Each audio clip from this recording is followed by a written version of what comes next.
পুজোর মুখে নদী বাঁধে ধস। গঙ্গাসাগর এবং সন্দেশখালীতেই আতঙ্কে নদী পারের বাসিন্দারা।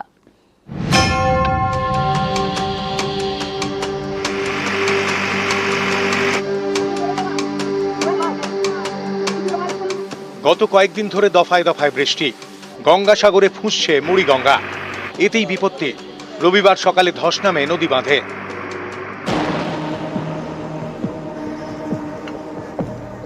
দক্ষিণ 24 পরগনার সাগর ব্লকের মুড়িগঙ্গা 1 নম্বর গ্রাম পঞ্চায়েত। গা ঘেঁষে বয়ে গিয়েছে মুড়িগঙ্গা।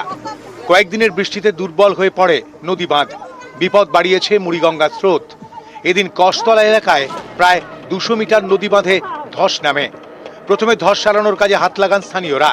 পরে বাঁধ মেরামতির কাজ শুরু করে সেচ দফতর। নামানো হয় আর্থ মুভার। পুজোর মুখে নদী বাঁধে ধস নামায় স্থানীয়দের মধ্যে তৈরি হয়েছে আতঙ্ক। 1000 মানুষের পরিবারের বাস, এরা যে কোথায় যাবে, কি করবে, কি করে বাস করবে, তার এখন নিশ্চিন্তে এখন আমরা তো গরিব মানুষ, তো আর কিছু করতে পারবো না। সরকার ছাড়া, সরকার আসুক আমাদের পাশে, না দাঁড়ালে আমাদের সব ভাসতে হবে নদী, এছাড়া কোনো উপায়। ইরিগেশন ডিপার্টমেন্ট পরপর যে কাজ করে চলেছে, হঠাৎ করে সেখানে ভাঙন হয়েছে এবং ইরিগেশন ডিপার্টমেন্টকে সদ্য মন্ত্রী মহাশয় বঙ্কিমচন্দ্র হাজরা মহাশয় জানিয়েছে যত দ্রুততার সঙ্গে সম্ভব ওই বাঁধটা মেরামত করা হবে।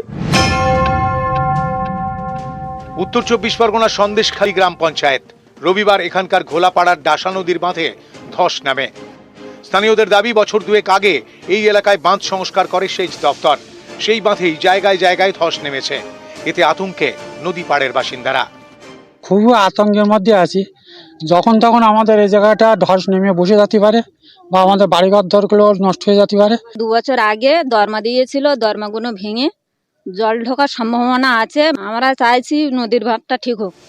গঙ্গাসাগর থেকে বিশ্বজিৎ হালদার এবং সন্দেশখালী থেকে অনুপম সাহা, নিউজ 18 বাংলা।